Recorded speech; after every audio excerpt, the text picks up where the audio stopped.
தேவா பிரசன்னம் தாருமே, தேடிவும் பாதம் தொழுகிறோம்.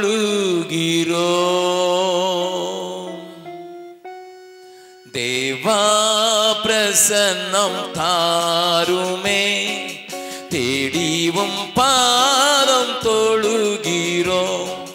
இயேசுவே உம் திவ்ய நாமத்திலே இன்பமுடன் கூடி வந்தோமே.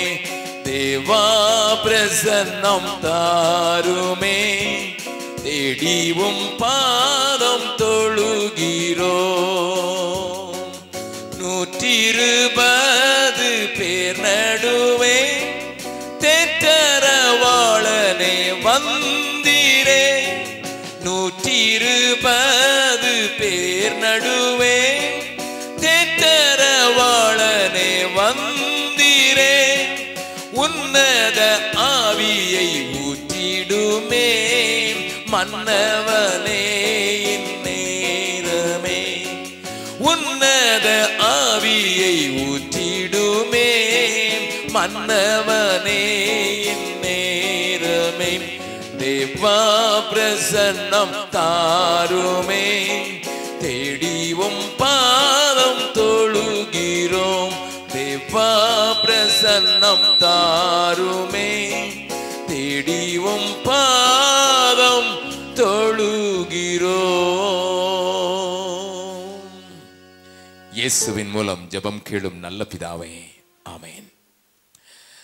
குடும்பங்கள் கட்டப்படுவதற்கு முக்கியமான ஒரு காரியம், யாரோ 2 பேர் தீர்மானம் எடுத்தார்கள்.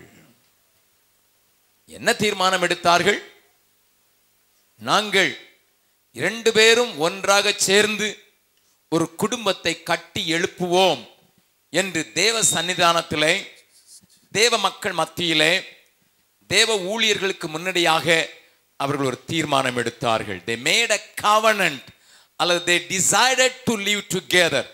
அவர்கள் 2 பேரும் சேர்ந்து வாழ்வது என்று தீர்மானம் எடுத்ததற்கு விளைவாகத்தான் அவர்கள் கையை பிடித்து வாழ்விலும் தாழ்விலும் சுகத்திலும் துக்கத்திலும் உனக்கே நான் கணவனாக இருப்பேன், மனைவியாக இருப்பேன் என்று சொல்லி ஒரு பெரிதான தீர்மானத்தை தேவ சன்னிதானத்தில் எடுத்தது நிமித்தமாகத்தான் குடும்பம் உண்டாக்கப்படுகிறது. ஆனால் அந்த ஒரு தீர்மானத்தை மாத்திரம் வைத்து குடும்பம் நடைபெறுவதில்லை. ஏராளமான திருமணங்கள் தீர்மானத்திலே சரியில்லாமல் பின்னதாக போகிறபடியினால் அவைகள் சீர்குலைந்து போகிற காட்சியை இந்த உலகத்திலே பார்க்கிறோம். நன்றாய் கவனியுங்கள். தீர்மானங்கள் ஏதோ திருமணத்திற்கு அன்றைக்கு நான் எடுத்த தீர்மானத்தில் அல்ல, தொடர்ச்சியாக என்னுடைய வாழ்க்கையிலே தீர்மானம் எடுக்க வேண்டிய அவசியம் உண்டாகிறது. என்னுடைய வேலையை குறித்து, என் பிள்ளைகளை குறித்து, என்னுடைய படிப்பை குறித்து, என்னுடைய முன்னேற்றத்தை குறித்து, என்னுடைய தொழிலை குறித்து, இன்னும் பலவிதமான காரியங்களை அனுதினமும் நாம் தீர்மானிக்க வேண்டியிருக்கிறது. போய்கொண்டிருக்கிற ஒருவர் எந்த ரோட்டிலே போவது என்று தீர்மானம் எடுக்க வேண்டியிருக்கிறது. இன்றைக்கு எதை புசிப்பது என்று தீர்மானம் எடுக்க வேண்டியிருக்கிறது. ஒவ்வொரு வாழ்க்கையிலும் ஒரு துணிக்கடைக்கு சென்றால் கூட எந்த கலரை சூஸ் பண்ணுவது என்பதிலையும் தீர்மானம் எடுக்க வேண்டியிருக்கிறது. எந்த மனிதன் தீர்மானங்களை எடுப்பதற்கு சரியாக புரிந்து கொண்டானோ அவனுடைய வாழ்க்கையும் அவனுடைய குடும்ப வாழ்க்கையும் மிகவும் சந்தோஷமாக இருக்கிறது. திருமணம் ஆனவர்களும் திருமணம் ஆகாதவர்களும் புரிந்து கொள்ள வேண்டிய ஒரு மூல காரணத்தை இன்றைக்கு பேசும்படியாகவும், சீரழியப்பட்ட ஒரு குடும்பம் எப்படி சீர்திருத்தப்பட்ட குடும்பமாக மாறி இந்த உலகத்திற்கு ஆசீர்வாதமாக மாறிற்று என்பதனை விளக்கும் வண்ணமாக ஒரு குடும்பத்தின் கதையை நான் உங்களோடு கூட பேச விரும்புகிறேன். வேதத்தின் அடிப்படையில் சீரழிந்து சாபத்துக்கு ஏதுவான ஒரு குடும்பம் எப்படி இந்த உலகத்திற்கு ஒரு ஆசீர்வாதமான குடும்பமாக மாற்றப்பட்டது, அதற்கு அடிப்படையான சில காரணங்களை உங்களுக்கு காண்பித்து, நீங்களும் இந்த பிரின்சிபிள்ஸ், இந்த சித்தாந்தங்களை நீங்கள் வாழ்க்கையிலே கொண்டால் நீங்களும் நிச்சயமாக ஆசீர்வாதமாக மாறி உலகத்திற்கும் தேவனுக்கும் தேவ ராஜ்யத்திற்கும் பிரயோஜனம் உள்ளவர்களாக மாற முடியும் என்பதை விளக்குவதற்காக ஒரு குடும்பத்தை குறித்து நான் பேச விரும்புகிறேன். அங்கே காணப்படுகிற 5 நிலைகளை நான் அந்த புஸ்தகத்திலிருந்து காண்பித்து நான் இந்த கூட்டத்தை முடிக்க விரும்புகிறேன். தேவன் நம்மோடு கூட பேசுவாராக. நான் சொல்லும் போதே உங்களில் அநேகருக்கு நான் எந்த குடும்பத்தை குறித்து பேச போகிறேன் என்று உங்களுக்கு தெரியும். திருப்பிக் கொள்ளுங்கள். என்னோடு கூட ரூத்தின் புஸ்தகத்துக்கு நேராக நம்முடைய கவனங்களை திருப்பலாம். ரூத்தின் புஸ்தகம் வேதத்திலே ஒரு சிறிய புஸ்தகம். ஒரு பெண்ணின் பெயரிலே அது எழுதப்பட்டிருக்கிறதை நீங்களும் நானும் காண்கிறபடியினாலே இந்த புஸ்தகத்தை நாம் அடிக்கடி வாசித்திருக்கலாம், இதனுடைய பிரசங்கங்களை கேட்டிருக்கலாம். தேவன் அதற்கு தகுந்தாற் போல் இன்றைக்கும் நம்மோடு கூட கிரியை செய்வாராக. நான் உங்களுக்கு சொன்னேன், 5 காரியங்களை, விசேஷமாக தீர்மானங்களை எடுக்கும் போது நீங்களும் நானும் கவனிக்க வேண்டிய 5 முக்கியமான காரியங்களை குறித்து நான் உங்களோடு கூட பேசும்படியாக நான் வாஞ்சிக்கிறேன். அந்த புஸ்தகத்தினுடைய ஒரு சில வசனங்களை மாத்திரம் உங்களுக்கு காண்பித்துக் கொடுக்கிறேன், புரிந்து கொள்வதற்காக வாசிக்கலாம். 1வது அதிகாரம் 1வது 2வது வசனத்தை வாசிக்கலாம். நியாயாதிபதிகள் நியாயம் விசாரித்து வரும் நாட்கள், நியாயாதிபதிகள் நியாயம் விசாரித்து வருகிற நாட்களில் தேசத்திலே பஞ்சம் உண்டாயிற்று. தேசத்திலே பஞ்சம் உண்டாயிற்று. அப்பொழுது யூதாவில் உள்ள பெத்லகேம் ஊரானாகிய ஒரு மனுஷன் தன் மனைவியோடும் 2 குமாரரோடும் கூட மோவாப் தேசத்தில் போய் சஞ்சரித்தான். அந்த மனுஷனுடைய பெயர் எலிமெலேக்கு. அவன் மனைவியின் பெயர் நகோமி. அவனுடைய 2 குமாரரில் ஒருவன் பேர் மக்லோன். மற்றொருவன் பேர் கிலியோன். யூதாவில் உள்ள பெத்லகேம்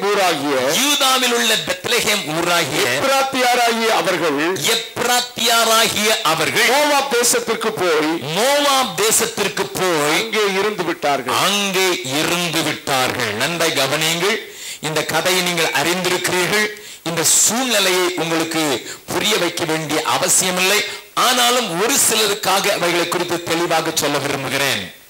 பெத்லகேம் என்பதற்கு அர்த்தம் அப்பத்தின் வீடு. அப்பத்தின் வீட்டிலே அப்பம் குறைந்த போது அவர்கள் பஞ்சத்தின் நிமித்தமாக, தங்களுடைய நெருக்கத்தின் நிமித்தமாக ஒரு தீர்மானம் எடுப்பதற்கு தள்ளப்பட்டார்கள். கவனியுங்கள். வாழ்க்கையில அநேக நேரங்களில் நம்முடைய தீர்மானங்களை எடுப்பதற்கு நம்முடைய தேவை நம்மை நெருக்குகிறபடியினால் தான் நாம் தீர்மானம் எடுக்கும் ஒரு சூழ்நிலைக்கு தள்ளப்படுகிறோம். குடும்ப வாழ்க்கையில நம்மை சுற்றிலும் அதிகமான தேவைகள் நம்மை நெருக்கும் போது நமக்கு அந்த நேரத்திலே காணப்பட வேண்டிய முக்கியமான ஒரு காரியத்தை கவனிக்கும்படியாக இந்த பகுதியை நான் உங்களுக்கு காண்பிக்கிறேன். அவர்கள் மோவாப் தேசத்திற்கு குடிபெயர்ந்து போனார்கள். இங்கே சாப்பாட்டுக்கு வழி இல்லை என்று சொல்லி அவர்கள் அங்கே போனார்கள். போன இடத்தில் நடந்த ஒரு காரியத்தை ஆவியானவர் நமக்காக அழகாக இந்த குடும்பத்தை குறித்து எழுதி வைத்திருக்கிறார். எலிமெலேக்கு, நகோமி, மக்லோன், கிலியோன் என்கிற 4 பேரோடு கூட போனவர்கள் அங்கே தங்கினார்கள். போன இடத்திலே புருஷன் இறந்து போனான். இது நிமித்தம் நகோமி தன்னுடைய 2 பிள்ளைகளுக்கும் அந்த ஊரிலேயே பெண் கொண்டாள் என்று எழுதப்பட்டிருக்கிறது. ஓர்பாள், ரூத் என்கிற 2 பேரை அங்கே கொண்ட ஒரு குடும்பமாக மாற்றிக் கொண்டாள். நன்றாய் கவனிங்கள் அருமையானவர்களே. துக்கம், துன்பம், நெருக்கம், பாடுகள், உபத்திரவங்கள் நம்மை சூழ வரும்போது நாம் தடுமாடி விடக் கூடாது என்பதில் நீங்கள் கவனமாக இருக்கும்படியாக நான் உங்களுக்கு புத்தி சொல்லுகிறேன். The needs sometime made us to take decisions against the will and the word of God. அநேக நேரத்திலே தேவ சித்தத்துக்கும் தேவனுடைய சத்தத்துக்கும் தேவனுடைய வார்த்தைக்கும் விரோதமாக செயல்பட்டு தீர்மானங்களை எடுக்கும்படியாக நம்முடைய சூழ்நிலைகள், நம்முடைய தேவைகள் நம்மை தள்ளிவிடுவதற்கு வாய்ப்பு உண்டு. கவனியுங்கள், நன்றாய் கவனியுங்கள். நான் சொல்லுகிறதே நீங்கள் புரிந்து கொள்ள வேண்டும். இது எல்லாருடைய வாழ்க்கையிலும் நடக்கிறது. இது பரிசுத்தவான்களுடைய வாழ்க்கையில் நடக்கிறது, தேவனை அறிந்த மக்களுடைய வாழ்க்கையில் நடக்கிறது, தேவனை அறியாதவர்கள் மத்தியில் நடக்கிறது. ஆபிரகாமுக்கும் இப்படிப்பட்ட ஒரு சோதனை வந்தது. திருப்பிக் கொள்ளுங்கள் ஆதியாகமம், இங்கு கை வைத்துக் கொள்ளலாம். திருப்பிக் கொள்ளுங்கள் ஆதியாகமம் 12வது அதிகாரத்திலே ஆபிரகாமை ஆண்டவர் அழைத்து எடுத்து சென்ற போது அங்கே சொல்லப்பட்டிருக்கிற காரியங்களை கொஞ்சம் பாருங்கள். 12வது அதிகாரம் அங்கே 7வது வசனத்தையும் 8வது வசனத்தையும் 9வது வசனத்தையும் 10வது வசனத்தையும் வாசிக்கலாம். கர்த்தர் ஆபிரகாமுக்கு தரிசனமாகி உன் சந்ததிக்கு இந்த தேசத்தை கொடுப்பேன் என்றார். அப்பொழுது அவன் தனக்கு தரிசனமான கர்த்தருக்கு அங்கே ஒரு பலிபீடத்தை கட்டினான். பின்பு அவன் அவ்விடம் விட்டு பெயர்ந்து பெத்தேலுக்கு கிழக்கே இருக்கும் மலைக்கு போய் பெத்தேல் தனக்கு மேற்காகவும் ஆயி கிழக்காகவும்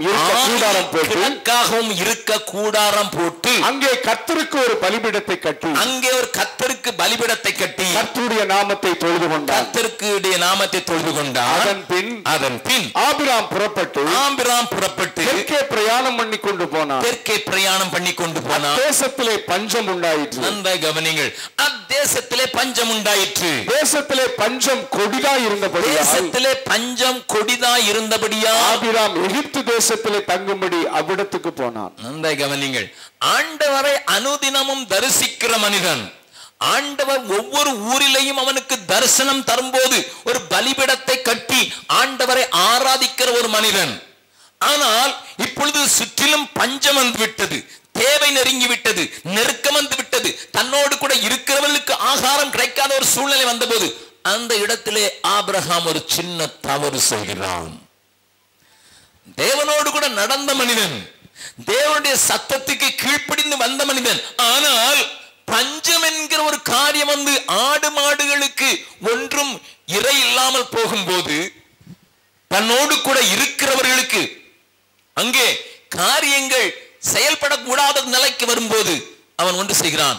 எங்கே கிடைக்கிறதோ அந்த இடத்திற்கு குடிபெயர்ந்து போகிறான். ஆண்டவரிடத்திலே ஒரு ஆலோசனையும் கேட்கவில்லை, ஆண்டவரிடத்திலே அதற்காக ஜெபிக்கவும் இல்லை, ஆண்டவரிடத்திலே போகலாமா என்று கேட்கவும் இல்லை. ஆனால் அவன் எகிப்து தேசத்துக்கு தானாக ஒரு தீர்மானம் எடுத்து குடும்ப தலைவன் என்கிற தலைமை அவன் எடுத்துக்கொண்டு போகிறான். நடந்தது என்ன?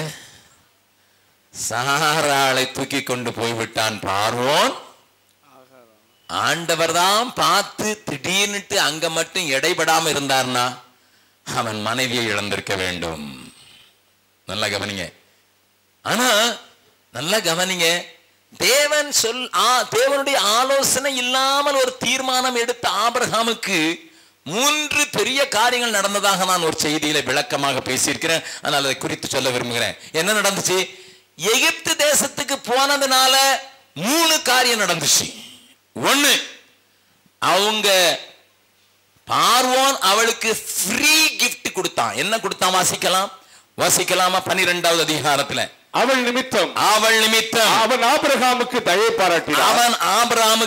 பாராட்டினான். அவனுக்கு ஆடு மாடுகளும் கழுதைகளும் வேலைக்காரரும் கோழிகை கழுதைகளும் ஒட்டகங்களும் கிடைத்தது. ஆமா, எல்லாம் ஃப்ரீ தான். இதெல்லாம் ஃப்ரீயா வந்த போதுதான் அந்த வேலைக்காரிகளில ஒருத்தி தான் ஆஹா. இன்னைக்கு வரைக்கும் இஸ்ரவேலுக்கு முள்ளா இருக்கிறது அந்த ஆகாரின் சந்ததி தான். அவங்க எல்லாம் உதவாங்கும் போதெல்லாம் சொல்லுவாங்க, எங்க அப்பா ஆபிரகாம் பண்ண ஒரு சின்ன தப்பு, எடுத்த சின்ன தீர்மானம், ஆண்டவரை கேட்காம பண்ணிட்டாரு. ஆண்டவரை கேட்காம எகிப்து பஞ்சத்து நிமித்தம் எகிப்து போனாரு. போன இடத்துல ஃப்ரீயா கிடைக்குதுன்னு வாங்கிக்கிட்டாரு. ஃப்ரீயா கிடைக்குதுன்னு எல்லாத்தையும் வாங்கிக்கிடாதீங்க. நம்ம மனநிலையை அறிஞ்சுதான் காப்பி விற்கிறவனோ சேலை விற்கிறவனோ 2 சேலை வாங்கினா 3வது ஃப்ரீ, ஒரு ஜக்கு நெஸ்கஃபே வாங்கினா ஒரு மக்கு ஃப்ரீ அப்படின்லாம் சொல்றான். நம்ம வீட்டில் மக்கே இல்லாத மாதிரி நம்ம ஒரு ஜக்கு வாங்க போயிடுறது. நல்லா கவனிங்க, ஃப்ரீ கொடுக்குறான்னா பின்னால என்னமோ இருக்குதுன்னு அர்த்தம். ஆமா ஆமா ஆமா. அங்க ஃப்ரீ தான் கிடைச்சது. ஆனா ஆகாரம் ஃப்ரீயா தான் வந்தா, ஃப்ரீயா வந்து இன்னைக்கு வரைக்கும் முள்ளாகவே மாறிவிட்ட ஒரு பொல்லாத கொடுமை. அது மாத்திரமல்ல, 13வது அதிகாரத்துல நீங்க வாசித்து பார்த்தீங்கன்னா, அந்த எகிப்துல இருந்து வந்த வேலைக்காரரும் வேலைக்காரிகளும் இருந்ததுனால தான் இதுவரைக்கும் சண்டை வராத குடும்பமாகிய ஆபிரகாம் லோத்து குடும்பத்துல இப்போ சண்டை வந்துட்டு. யார் வந்தது சண்டை? எங்க ஆரம்பிச்சது? ஆபிரகாமின் வேலைக்காரருக்கும் லோத்தின் வேலைக்காரருக்கும். ஏன்னா இதுவரைக்கும் சண்டை கிடையாது, ஒன்னாதான் இருந்தாங்க. இந்த எகிப்தின் வேலைக்காரகம் உள்ள வந்தானோ இல்லையா, அவனுக்கு சண்டை போடலன்னா தூக்கம் வராது. அதனால சண்டை போட்டான். குடும்பத்துல சமாதானமே கெட்டு போச்சுது. ரெண்டாவது. மூணாவது, இதுவரைக்கும் லோத்து நல்ல பிள்ளையாதான் இருந்தான்.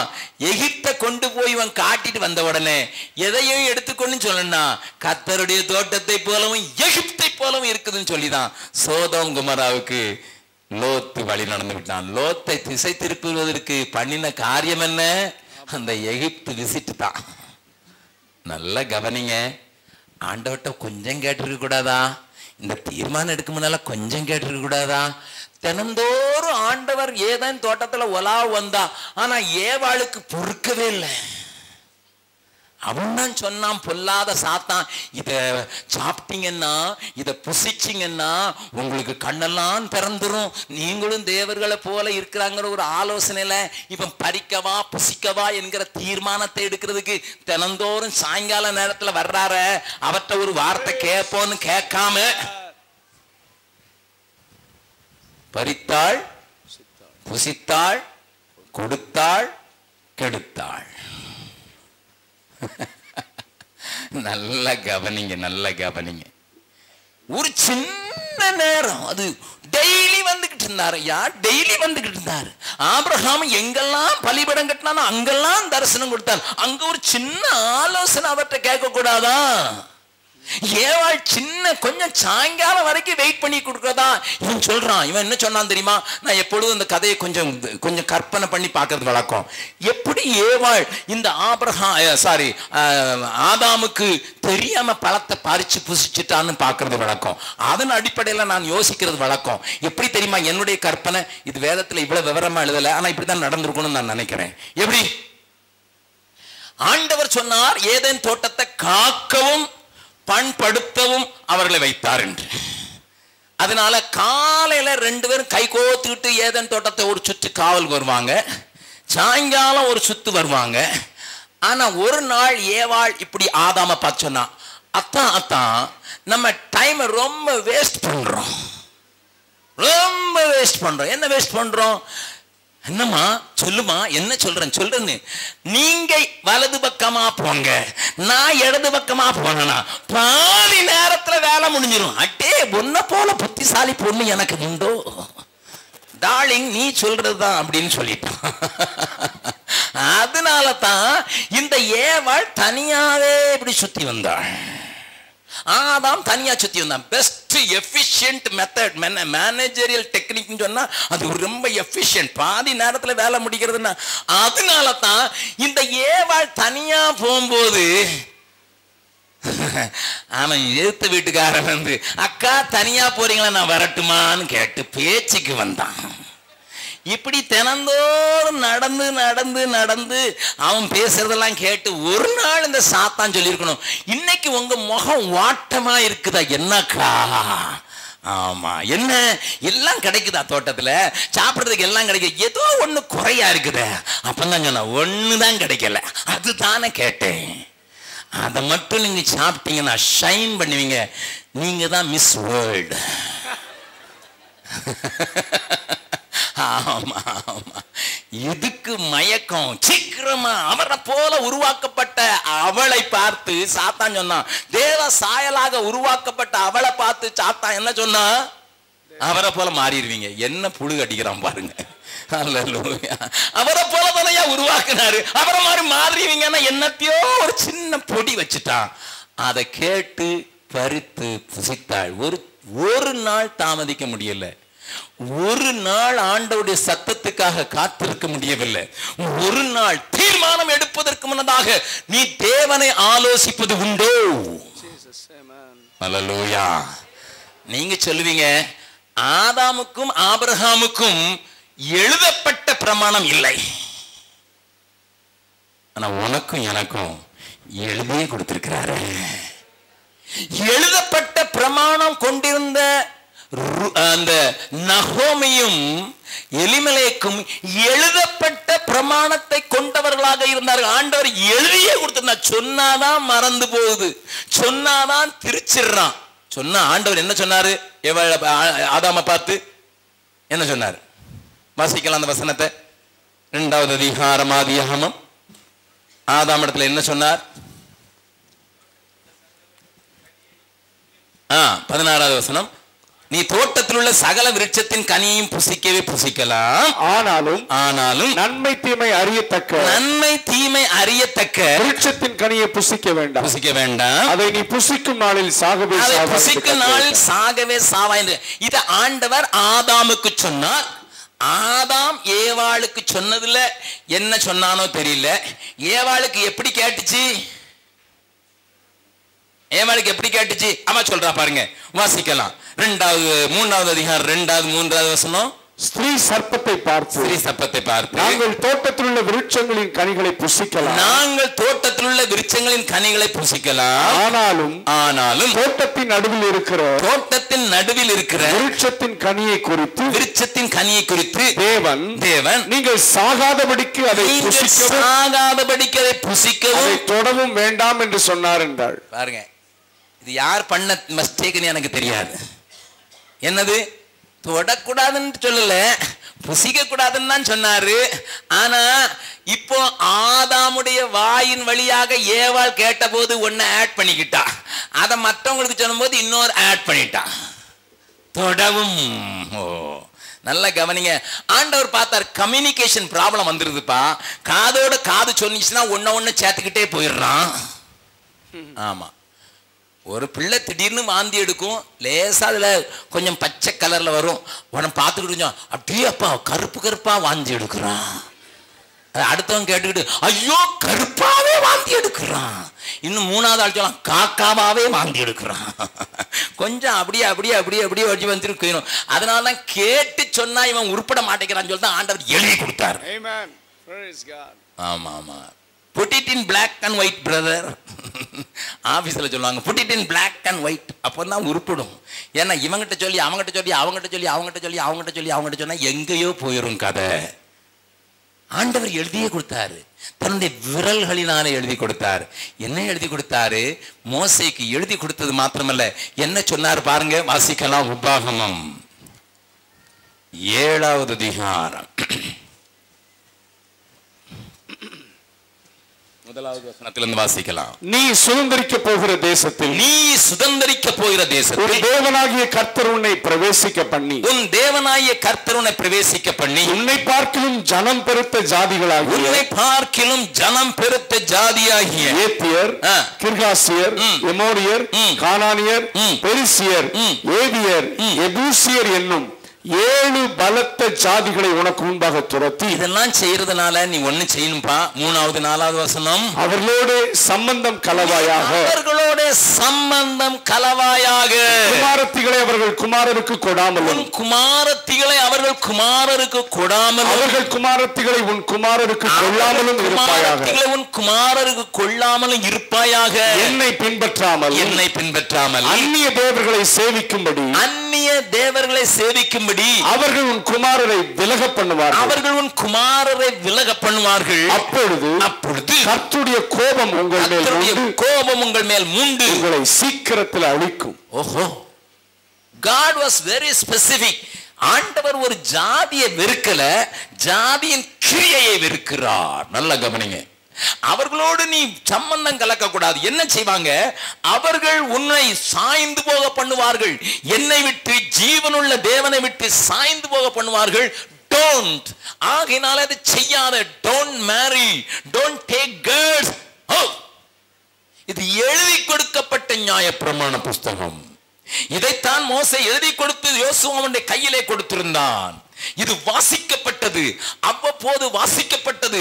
600க்கு மேலான கட்டளைகளை அவ்வப்போது வாசிப்பதற்கு நியாய பிரமாணிகர்கள் இருந்தார்கள். அப்படிப்பட்ட நேரத்தில் இந்த எலிமெலேக்கும் நகோமிக்கும் ஒரு தீர்மானம் எடுக்க வேண்டிய அவசியம் உண்டாயிற்று. பஞ்சம், நெருக்கம், தேவை அவர்களை தள்ளிக்கொண்டு போனது. தள்ளிக்கொண்டு போன இடத்துல தேவ திட்டத்தை, தேவ வார்த்தையை தள்ளிவிட்டு அவர்கள் அங்கே திருமணம் செய்வதற்கு ஒப்புக்கொண்டு மோவாபிய பெண்களை தங்களுடைய குமாரருக்கு கொண்டார்கள். அருமையான தேவ ஜனமே, குடும்ப வாழ்க்கையை பாழடிக்கும் ஒரு பெரிய காரியத்தை நான் உங்களுக்கு காண்பித்துக் கொடுக்க விரும்புகிறேன். நீங்கள் தீர்மானம் எடுக்க வரும்போது எப்படிப்பட்ட தீர்மானத்தில் நிற்கிறீர்கள் என்பதை விளங்க பண்ணுவதற்கு நீங்கள் செய்ய வேண்டிய காரியம், வேத வசனத்துக்கு நேராக கவனத்தை திருப்பி தேவன் என்ன சொல்லுகிறா, தேவன் என்ன சொல்லுகிறா, தேவன் என்ன சொல்லுகிறா. நல்ல கவனிங்க. தேவைகள் நம்மளை நெருக்கலாம். நான் என்னுடைய வாழ்க்கையில எடுத்த ஒரு தீர்மானம், விசேஷமாக நான் ஊழியத்திற்கு காலடி எடுத்து வைக்கும் போது எடுத்த தீர்மானம், ஆண்டவரே நான் என்னுடைய கம்பெனி வேலையை விடும்போது நான் சொன்னது ஆண்டவரிடத்துல, ஆண்டவரே நான் கம்பெனி வேலையை விடுகிறேன். கம்பெனி எனக்கு மாதத்தின் கடைசி நாளிலேயே சம்பளம் தந்துவிடும். அது 27ஆம் தேதியாக இருந்தாலும் சம்பளம் தந்துவிடும். இப்பொழுது நான் உமக்கு பணி செய்ய போகிறேன். ஆகையினாலே என்னுடைய வாழ்க்கையில 3 முக்கியமான தீர்மானங்களை எடுக்கிறேன் என்று சொன்னேன். என்ன சொன்னேன்? 1, என்னுடைய தேவைகளை யாருக்கும் எந்த விதத்திலையும் நான் சொல்ல மாட்டேன். டைரக்டாகவோ இன்டைரக்டாகவோ நான் பேசவே மாட்டேன். இது நான் யார் இடத்துல சொல்வேன் என்றால் உம்மிடத்துல மாத்திரமே சொல்வேன், என்னை அழைத்திருக்கிறவர் நீர். என்னுடைய அலுவலகத்துக்கு யார் வேண்டும் என்றாலும் வரலாம். எங்களுடைய அவ்வளவு லெட்டரையும் பார்க்கலாம். எங்களுடைய மேகசின் இங்கே அநேகருக்கு வருகிற யுத்த சத்தத்தில் எங்களுடைய ஊழியத்தினுடைய தேவை குறித்து இதுவரை ஒரு லைனும் நாங்கள் எழுதினதில்லை. என்னுடைய யாருக்கு நான் இதுவரை எழுதினதில்லை. யாராயிலும் கேட்டால் ஒழிய நாங்கள் சொன்னதே இல்லை. என்ன செய்ய வேண்டும் என்று கேட்டு அவர்கள் கேட்டால் ஒழிய இதுவரைக்கும் நாங்கள் ஒரு காரியத்தையும் கேட்டு எழுதினதில்லை. மிஷனரிகளுக்கு தேவை இருந்தாலும் அதை சொன்னதில்லை. ஏன்? நான் எடுத்த ஒரு தீர்மானம், ஆண்டவரே எங்கள் தேவைகளை நாங்கள் மற்றவர்களுக்கு சொல்ல மாட்டோம். என்னுடைய தேவையை எனக்கு மாத்திரமல்ல, என்னுடைய ஊழிய தேவையும் நான் ஒரு காலம் சொல்ல மாட்டேன். 2வது, என்னதான் தலைகீழ நின்னாலும் நான் கடன் வாங்க மாட்டேன். என்னதான் போனாலும் தலையே போற மாதிரி இருந்தாலும் கடன் வாங்க மாட்டேன். என்னுடைய தேவையும் சொல்ல மாட்டேன், கடனும் வாங்க மாட்டேன். 36 வருடங்களிலே ஆண்டவருடைய கரம் இதுவரைக்கும் அதை காத்துக் கொள்வதற்கு நல்லதாக இருந்திருக்கிறது. அல்லேலூயா. 1 ரூபாய் கடன் இல்லை. பசியாய் கடந்தாலும் கடப்பை மொழியே கடன் வாங்க மாட்டோம். இன்னொரு தீர்மானம், ஒரு காசை தூக்கி இன்னொரு காசுக்கு செலவழிக்க மாட்டேன். ஆட்டை தூக்கி குட்டியில, குட்டியில தூக்கி ஆட்டில போடுற அந்த வேலைகள் எல்லாம் நடத்த மாட்டேன். எதற்காக கொடுக்கப்படுகிறதோ அதற்காக மாத்திரம் செலவு பண்ணுவது என்கிற 3 முக்கியமான தீர்மானங்களை எடுத்தேன். பின்னதாக 4வது தீர்மானத்திற்குள்ளும் எடுப்பதற்கு கர்த்தர் வழி நடத்தினார். என்ன என்பதை சொல்லிவிடுகிறேன் உங்களுடைய இன்ஃபர்மேஷனுக்காக.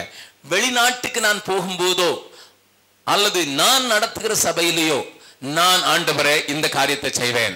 நான் நடத்துகிற சபையில ஒரு காசும் எடுக்க தொட மாட்டேன்.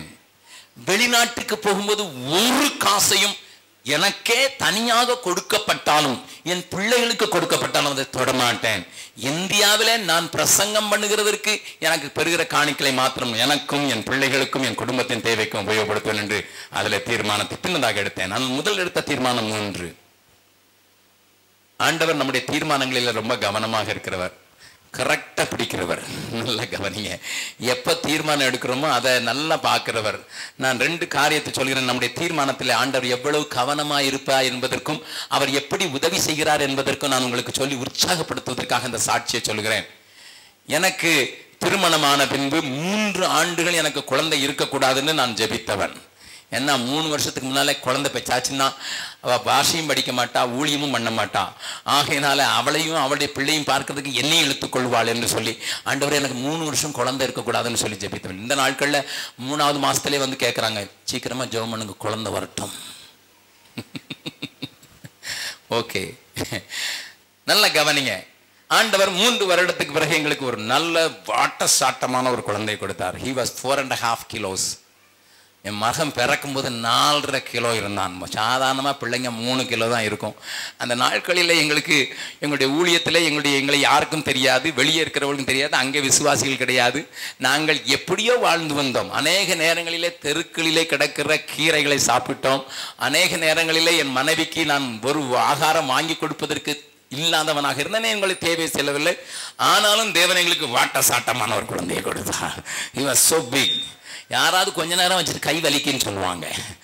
அப்படி இருந்த பிள்ளை நல்ல 1.5 லிட்டர் பால் குடிப்பான், தாராளமாக குடிப்பான்.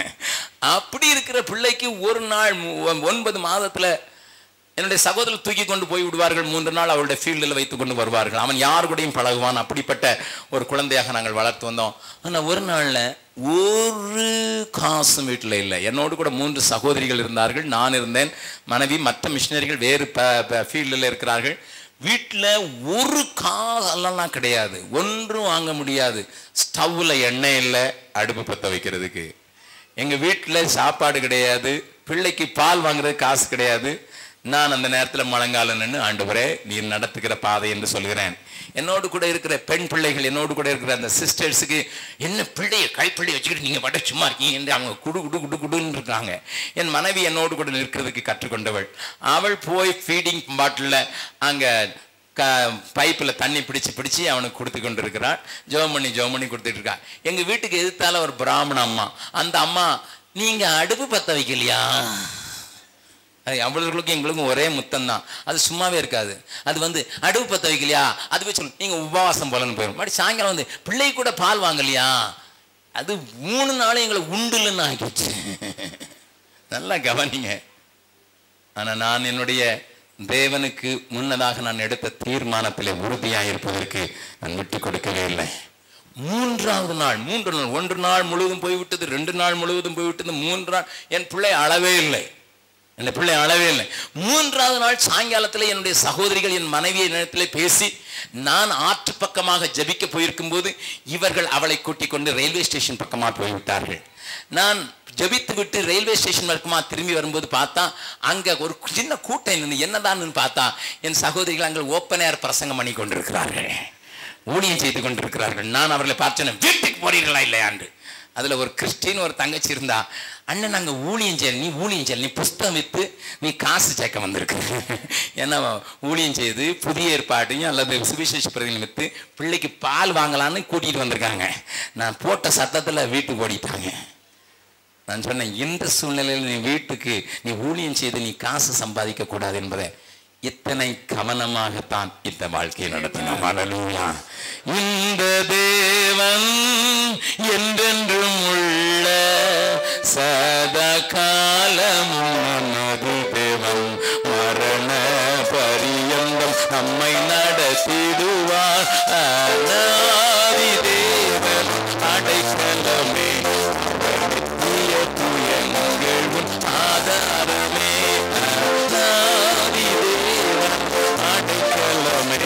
அவர் நித்திய புயங்கள் உன் ஆதாரமே. காருண்யத்தாலே இழுத்து கொண்டார் தூய தேவாலயமே. காருண்யத்தாலே இழுத்து கொண்டார் தூய தேவதயவே. நாந்திரத்தில் நயம் காட்டியம்மை மனிதாய் மருந்து அழைத்தார். இந்த தேவன் என்றென்றும் உள்ள சதா காலமும் நமது தேவன், மரண பரியந்தம் நம்மை நடத்திடுவார். அநாதி தேவன் உன் அடைக்கலமே, அவர் நித்திய புயங்கள் உன் ஆதாரமே. நல்ல கவனிங்க, ஆண்டவன் நம்முடைய தீர்மானத்துல கவனமா இருக்கிறார். நாம் வழி விலகாதபடி காக்கிறதுக்கு கிருபையும் தருகிறார். என் பிள்ளைக்கு தண்ணி பாலாச்சா பால் தண்ணியாச்சா எனக்கு ஒன்றும் தெரியாது. ஒண்ணு தெரியும், ஒரு நேரம் கூட அழலை, ஒரு நேரம் கூட அழலை. இன்றைக்கும் என்னை காட்டிலும் உயரமா இருக்கிறான், இன்னைக்கும் அழகா மாட்டு சாட்டமா. எதுக்கு நான் இதை சொல்றேன்னா நம்முடைய தீர்மானத்துல ஆண்டவர் கரிசனையா இருக்கிறார். தேவைகள் நம்முடைய தீர்மானத்தை கெடுத்துடக்கூடாது. தேவைகள் தேவனை சார்ந்திருக்கிறதுல நம்மளை தள்ளிவிடக்கூடாது. இன்னொரு உதாரணத்தையும் சொல்றேன் உங்களை உற்சாகப்படுத்துறதுக்காக. நான் திருமணத்திற்கு முன்னதாக எனக்கு பெண் பார்க்க வேண்டும் என்னுடைய தாய் தகப்பன்மார் தீர்மானித்த போது ரொம்ப தொந்தரவு பண்ணிட்டாங்க. ஏன் தொந்தரவு பண்ணாங்கன்னு நான் சொல்றேன். பீகார் போன 6வது மாசத்துல என் பொருளெல்லாம் திருடன் தூக்கிட்டு போயிட்டான். பொருளெல்லாம் திருடன் தூக்கிட்டு போன உடனே நான் வீட்டுக்கு வந்து பார்த்தேன். என் அறை உடைக்கப்பட்டிருக்குது. என் பெட்டியை காணும், என் படுக்கையை காணும், என் பாத்திரத்தை காணும். நான் போட்டிருந்த கோதுமை மாவு வரைக்கும் தூக்கிட்டு போயிட்டேன். எங்கள் ஊர் திருடன் ரொம்ப அழகா சுத்தமாக தூக்கிட்டு போயிட்டான். நான் உடனே யோசித்தேன், பொருள் இருந்தாதான் திருட மாறான், அதனால பொருளே இல்லாமல் வாழலான்னு சொல்லிட்டு நான் உடனே என்ன செஞ்சேன், செருப்பு தூக்கி இன்னொருத்தர் கொடுத்தேன். பேண்ட் ஷர்ட் தான் போட்டிருந்தேன், அதை தூக்கி இன்னொரு கொடுத்துட்டேன். காவி ட்ரெஸ் போட ஆரம்பித்தேன். காலில் செருப்பு கிடையாது, காவி போட்டுட்டு ஒரு சன்னியாசிய மாதிரி. என்கிட்ட இருந்ததெல்லாம் ஒரு செம்பு, ஒரு லுங்கி, ஒரு பைபிள், அவ்வளோதான். இதை வச்சுக்கொண்டு நான் ஊழியத்தை கண்டினியூ பண்ணேன்.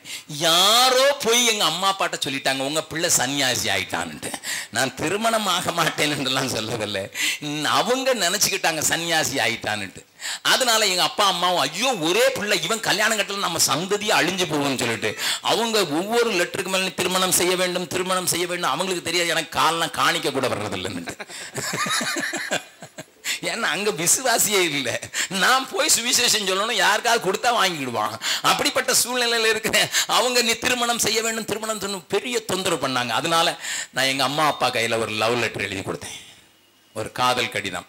நான் சொன்னேன், அப்பா இந்த லெட்டரை கொண்டு நீ எந்த பெண்ணுக்கு குடிக்கிறீங்களோ அவ என்னை நேசிக்கிறேன், நான் உன் கூட இருப்பேன்னு சொன்ன அவளை நான் திருமணம் செய்கிறேன் என்று எங்க அப்பா கையிலே லவ் லெட்டர் எழுதி கொடுத்த முதல் ஆள் நான் தான்.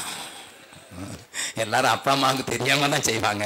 நான் அப்பா கையிலே கொடுத்து எந்த பொண்ணை பார்த்தாலும் சரி நான் ரெடின்னு சொன்னேன்.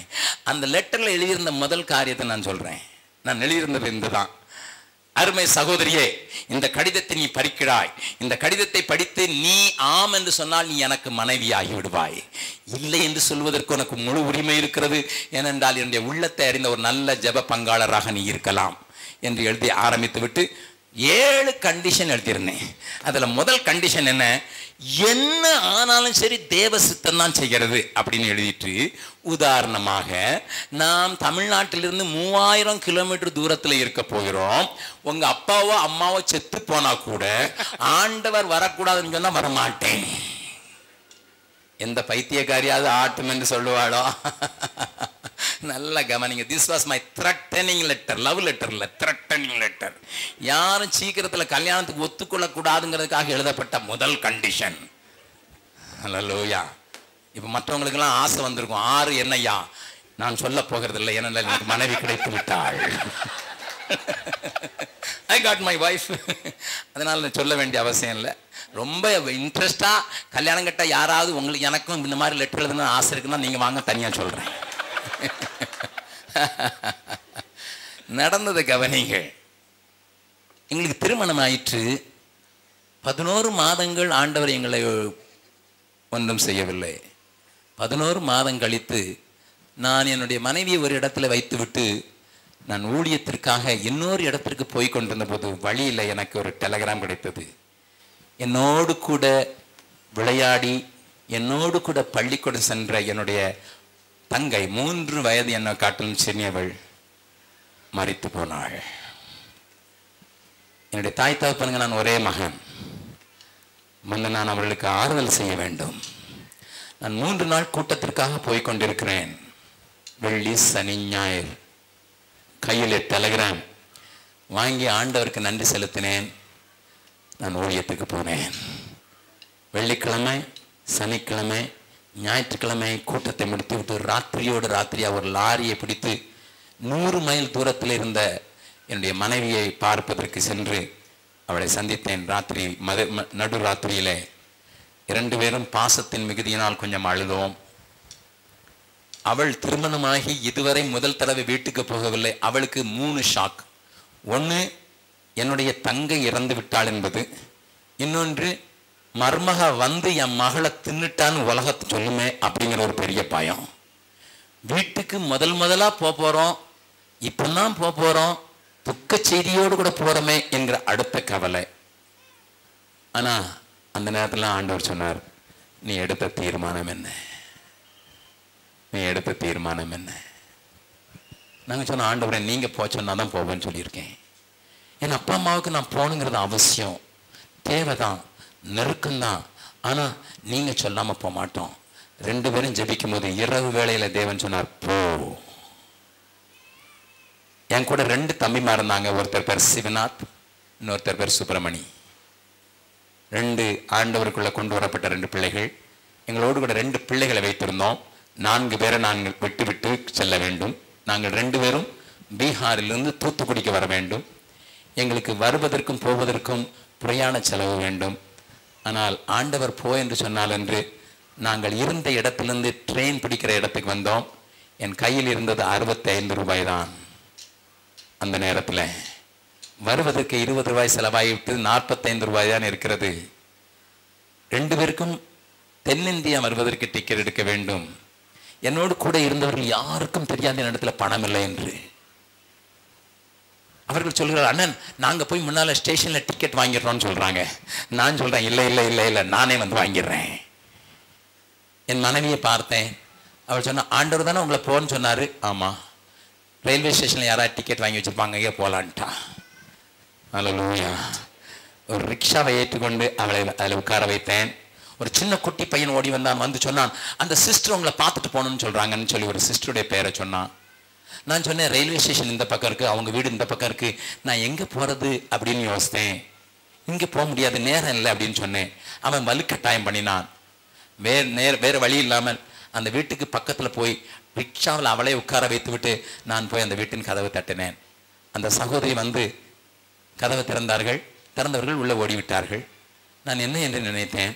உள்ளே ஓடி போய் ஒரு பெரிய என்வலப்பை எடுத்துக்கொண்டு வந்தார்கள். அவர் சொன்னார்கள், நேற்று ராத்திரி 1 மணிக்கு ஆண்டவர் என்னை எழுப்பி நீங்கள் 2 பேரும் விமானத்தில் போவதற்கான காசை நான் தர வேண்டும் என்று சொன்னார்களே, பார்க்க வேண்டும். அல்லேலூயா. நான் சொன்னேன், என் தங்கையினுடைய உடலை நான் பார்க்க முடியாது. அவர்கள் சொன்னார்கள், இது உன் பாடு, கர்த்தர் எனக்கு சொன்னதை நான் செய்கிறேன். உந்தன் சித்தம் போல் நடத்தும் கர்த்தாவே, நீ நித்தம் என்னை எந்தன் சித்தம் போல வேண்டாம். என் பிதாவே, என் இயேசுவே, எந்தன் சித்தம் போல வேண்டாம். என் பிதாவே, என் இயேசுவே. அருமையான சகோதரியே, அருமையான சகோதரர்களே, குடும்ப வாழ்க்கையில நெருக்கங்கள் வரலாம், தேவைகள் வரலாம். தேவை உன்னை தள்ளலாம், தள்ளிக்கொண்டு போய் உன்னுடைய தீர்மானங்களில நிலைத்து நிற்க கூடாதபடி உன்னை நிற்கலாம். ஒன்று செய், அவர் சொல்வதை மாத்திரம் செய்வேன் என்று சொல். அவர் அறியாமல் ஒன்றையும் செய்ய மாட்டேன் என்று ஒப்புக்கொடு. நான் உனக்கு தைரியமாக சொல்ல முடியும், உன் தேவன் உன்னை அற்புதங்களையும் அதிசயங்களையும் காணப்படுவார். கரங்களை தட்டி ஆண்டவரை மகிமைப்படுத்தலாமா? If you want to see something extraordinary, if you want to see something miraculous, if you want to see something which is beyond your comprehension, do one thing, do one thing, do one thing, listen to his voice. அவர் சொல்லுவதற்கு செவி கொடுத்து விடுங்கள். எலிமெலேக்கும் நொகமையும் செய்த ஒரு பெரிய தவறு. நெருக்கம் வந்தது, சூழ்நிலைகள் மாறிற்று, காரியங்கள் மாறிற்று.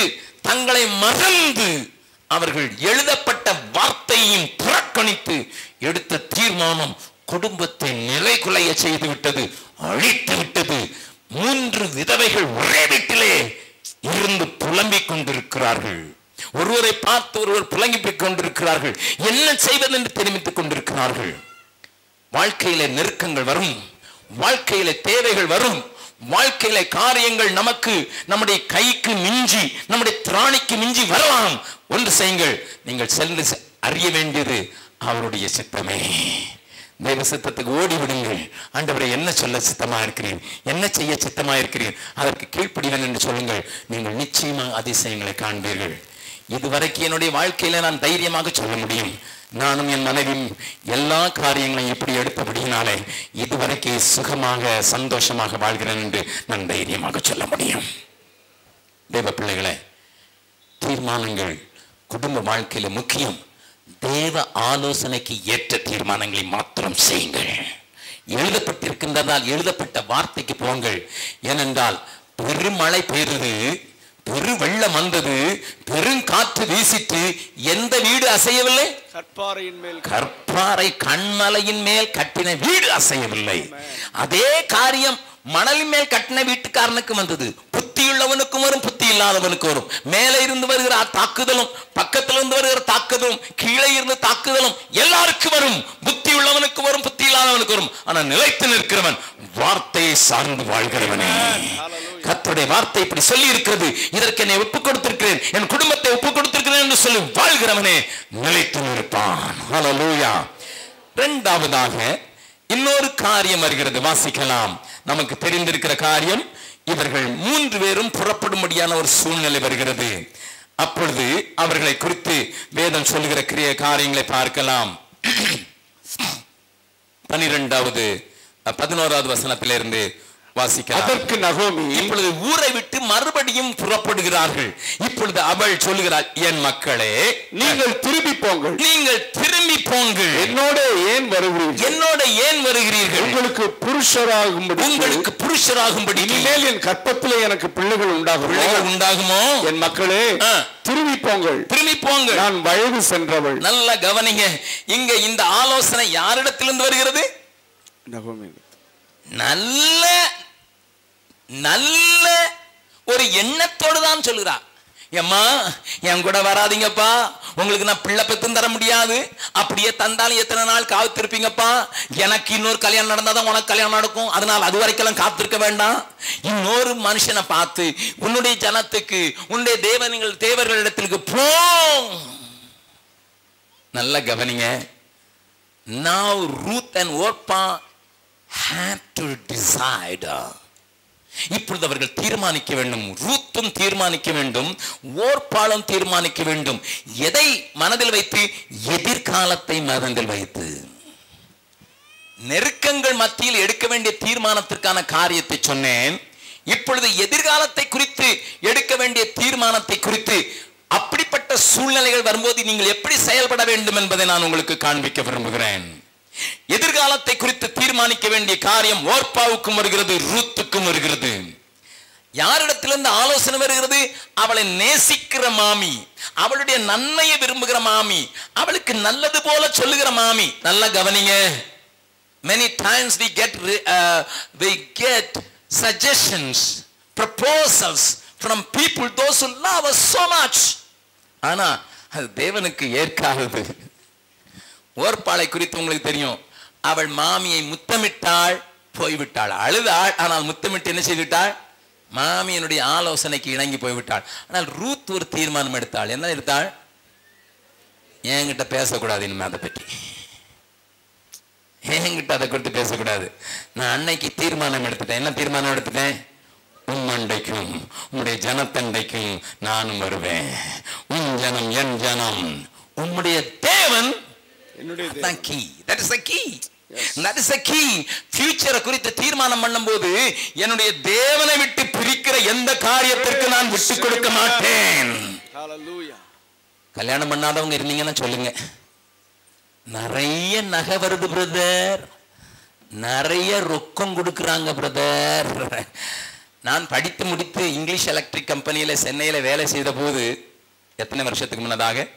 42 வருஷத்துக்கு முன்னதாக, 42 years back, 41 years back, 41 வருஷத்துக்கு முன்னால எங்க அப்பா கிட்ட கன்னியாகுமரியை சேர்ந்த ஒருத்தர் வந்தார். வந்து என்ன சொன்னாரு? எனக்கு ஒரே பிள்ளை, பெரிய ரப்பர் எஸ்டேட் இருக்குது, உங்க பையனை என் பிள்ளையை கட்டிக்கிட்டான், அவர் வேலையை விடணும் முதலாவது, ரெண்டாவது எங்க வீட்டோட மருமகனா இருக்கணும், மூணாவது 75 லட்சம் ரூபாய் தர்றேன்னு அப்பமே சொன்னார். ஹலோ, நிறைய காசு வேணா கன்னியாகுமரி பக்கமா போங்க.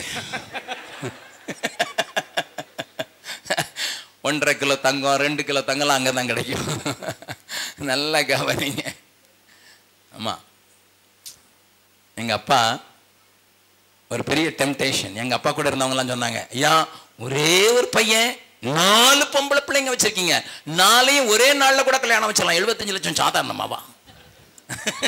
எல்லாத்தையும் கல்யாணம் வச்சிடலாம், 75 லட்சம்.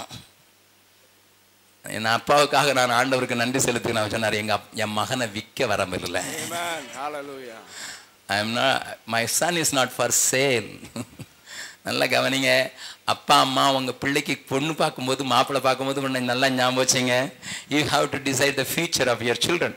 கல்யாணம் கட்டாதவங்க உங்களுக்கு வர்றனை பார்க்கும்போது, உங்களுக்கு வர்ற பெண்ணை பார்க்கும்போது கொஞ்சம் யோசனை பண்ணிங்க. எப்படி தீர்மானம் பண்ணிக்கிறான்? உன் தேவனை விட்டு பிரிக்கிற எந்த தீர்மானம் நல்ல ஆள்கிட்ட வந்தாலும் எனக்கு வேண்டாம். ஹலோ, ஆமாம், ரூத்துக்கு அதான். ரூத் என்ன சொன்னா தெரியுமா? நாங்கள் விக்கிரகங்களை ஆராதிச்சு பந்திக்கு இருக்கிற அந்த தோப்பு விக்கிரவங்களுக்கு நாங்க சாப்பிடுற ஆட்களையா, நீங்க தான் எங்களுக்கு ஜீவன் உள்ள தேவனாகிய யெகோவாவை காண்பித்தவர்கள். நீங்க தான் அவரை போல ஒரு தேவன் இல்லை. வானத்திலும் பூமியிலும் உமக்கு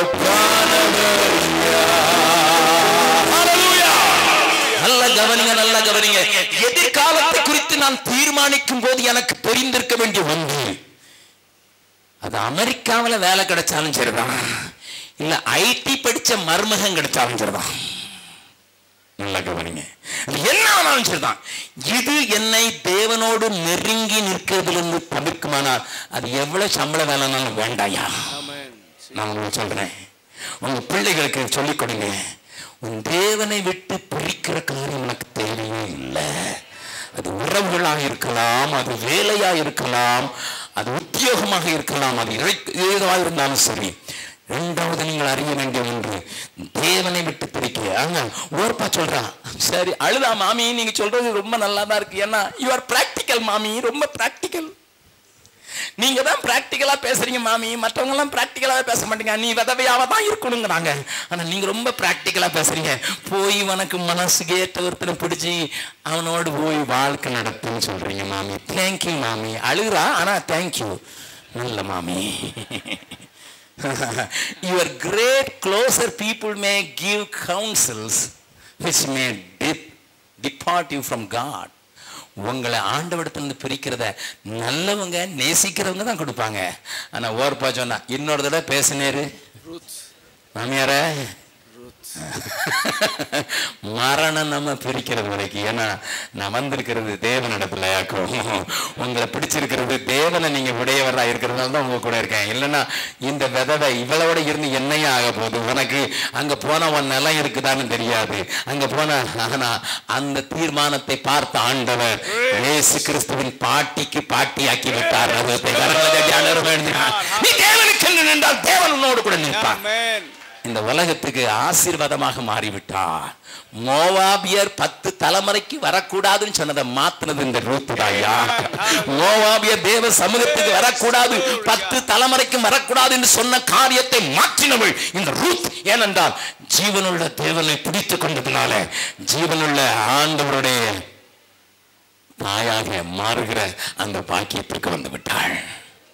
அவருடைய வம்சாவளியில தானே இயேசு வந்தாரு. ஹல்லேலூயா. நல்ல கவனிங்க, ஃபியூச்சரை குறித்து தீர்மானிக்கும் போது இந்த காரியத்தை மறந்துக்கூடாதீங்க. Check whether it takes me away from God. எங்கேயாவது வேலை கிடைக்குதா முதல்ல பாருங்க. முன்னால சொல்லுவாங்க தமிழ்நாட்டில், கோயில் இல்லாத ஊரில் குடியிருக்க வேண்டாம்.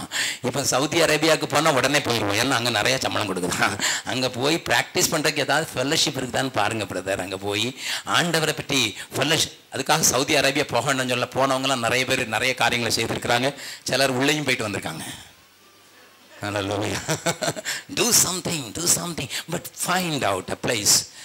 It may be your work spot, it may be your marriage, it may be anything. நல்லா கவனிங்க.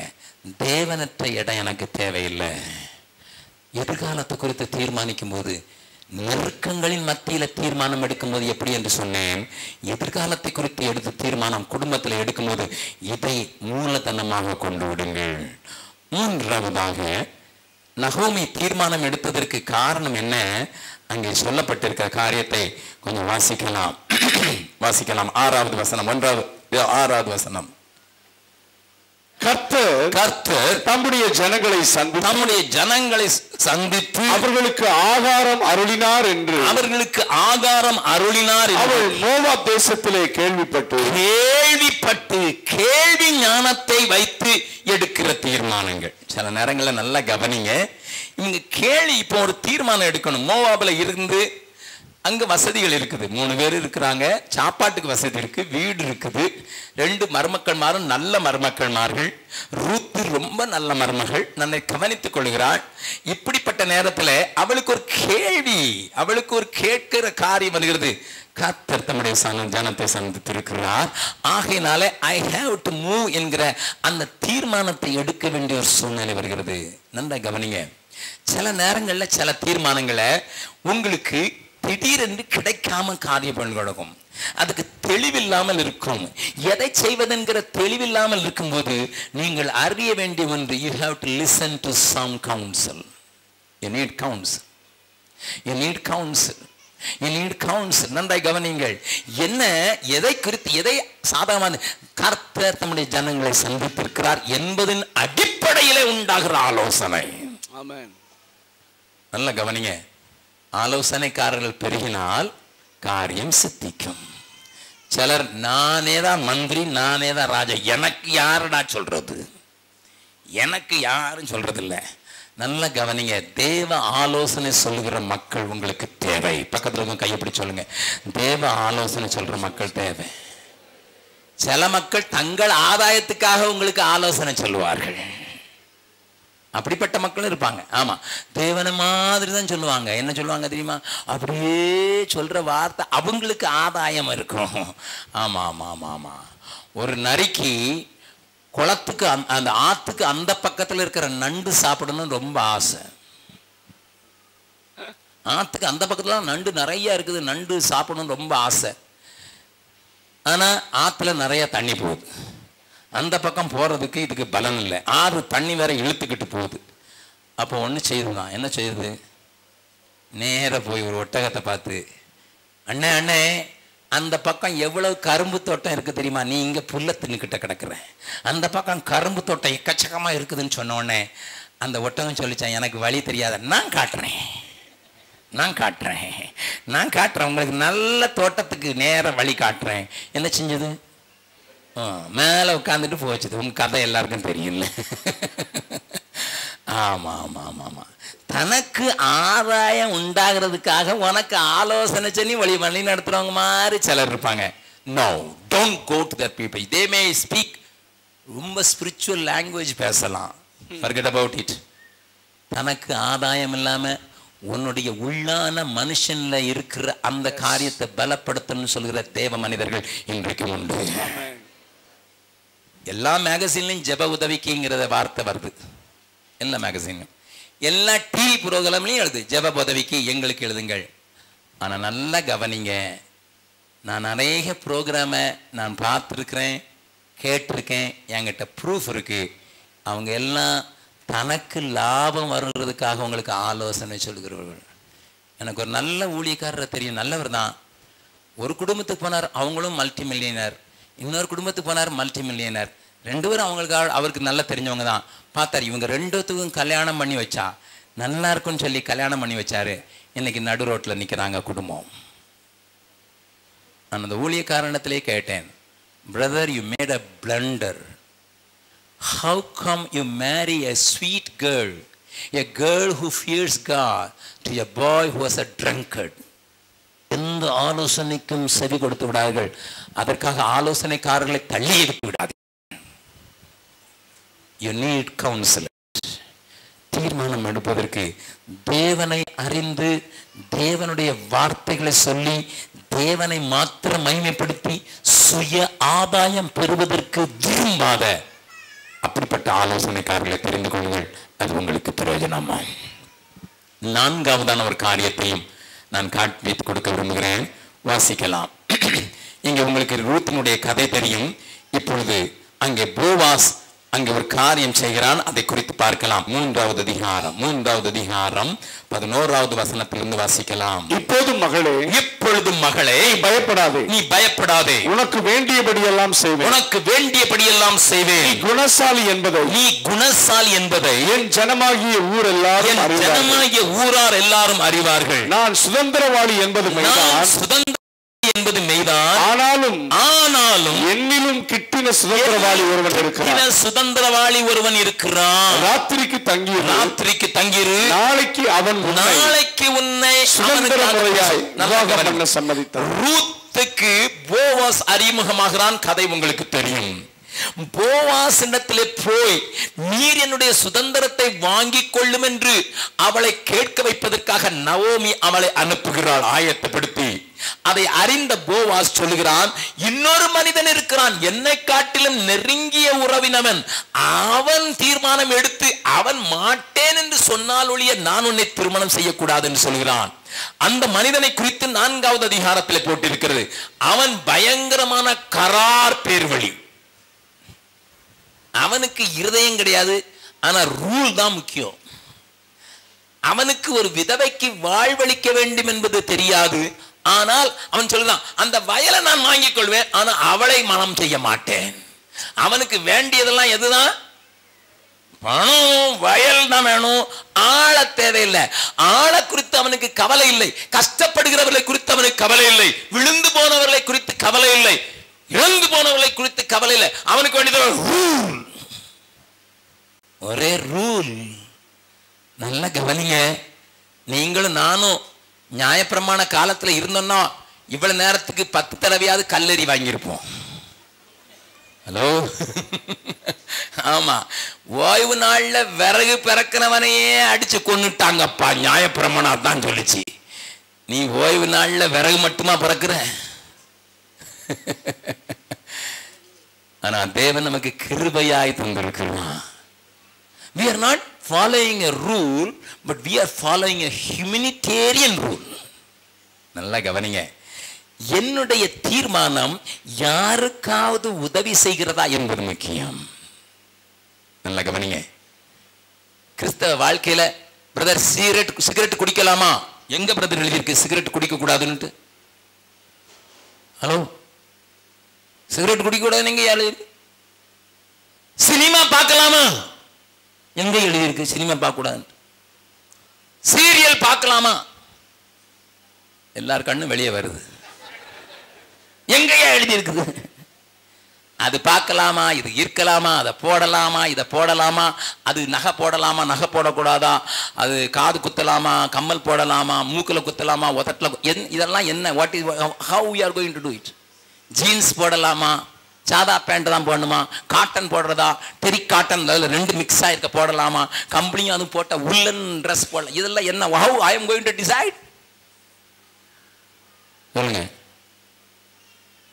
சொல்லுங்க, எப்படி ஐயா டிசைட் பண்றது? எப்படி டிசைட் பண்றது? பிரதர் நீங்க சொல்லிட்டீங்க தீர்மானம் பண்றதுன்னு, வேதத்தின் அடிப்படையில் சொல்லுங்க. வேதத்தில் பார்க்குறேன் உள்ளன் ட்ரெஸ் போடக்கூடாதுன்னு இருக்கு. அதில் என்ன? அது பிளண்டட். நைலான் ட்ரெஸ் போடக்கூடாது, பிளண்டட். 2ம் கலந்ததெல்லாம் போடக்கூடாதுன்னு இருக்கு. இதெல்லாம் நான் பாடினேன்னா என்ன செய்யறது? சினிமா பார்க்கக்கூடாதுன்னு இருக்குது.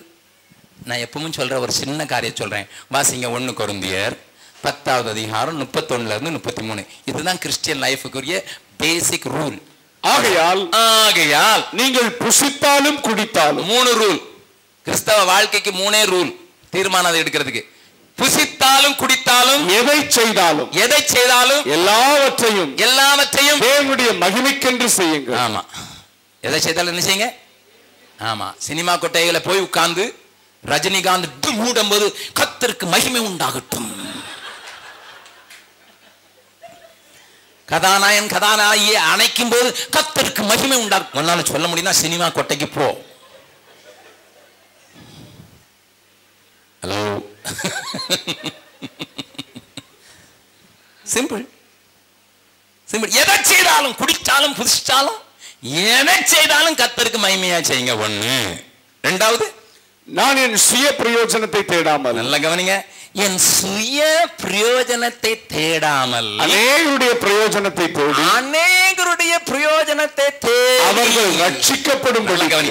Second thing, is it profitable to தனக்குரியவைகளை அல்ல பிறனுக்கானவைகளையும் நோக்குவானாக. சிம்பிள். நான் செய்ய போற காரியம், நான் எடுக்க போற தீர்மானம் மற்றவர்களுக்கும் உபயோகமாயிருக்குமா? மூணாவது, அவர்கள் ரட்சிக்கப்படும்படிக்கு எவ்விதத்திலும் எல்லாருக்கும் பிரியமாய் நடக்கிறது போல நீங்களும் யூதருக்கும் கிரேக்கருக்கும் தேவனுடைய சபைக்கும் இடரலற்றவர்களாயிருங்கள். மூணாவது சிம்பிள். நான் இடரலற்றவர். அப்பா, முன்னால திறந்துட்டு போலாமா பின்னால திறந்துட்டு போலாமா சட்டை போடும்போது? சொல்லுங்க. சட்டை போடுறது முன்னால திறந்து போட்டு போடணுமா பின்னால திறந்து விட்டு போடணுமா? ஹலோ, மற்றவன் இடறிடக்கூடாது, அவ்வளவு. நீ எங்க வேணாலும் திறந்துட்டு போ, அதை பற்றி எனக்கு கவலையே. மற்றவனுக்கு இடரல் உண்டாக்கூடாது. இதான் சிம்பிள் கிறிஸ்டியன் பிரின்சிபிள். ஒண்ணு, எதை செய்தாலும் சொல்லுங்க எல்லாரும் தேவனுக்கு மகிமை. ரெண்டாவது, மற்றவர்களுக்கும் பிரயோஜனமா. மூணாவது, சிம்பிள். இவ்வளவுதான். இப்ப இதுல எல்லாத்தையும் நீங்க கேட்கலாம். தோடு குத்தலாமா குத்தக்கூடாதா, மூக்கு குத்தலாமா குத்தலாமா, மெட்டி போடக்கூடாதா, சலுக்கு சலுக்கு சல் சல் சல் சல் சல் அப்படின்னு போட்டா சிலர் வந்தீங்களா காலில் கொலுசு போட்டுருக்காங்கல்ல, போகும்போது என்ன சத்தம் கேட்குது? சல் சல் சல். ஹிந்தி வாலா கேட்டானா பின்னால வந்துருவான். ஏன்னா சல்னா வான்னு அர்த்தம். ஏன் கூட வா, சல் சல் சல் சல்னா வா வா வா. நீ சல்லு சல்லுதான். இங்க ஹிந்தி பேசுறவங்க நிறைய இருக்காங்க, பத்திரம்.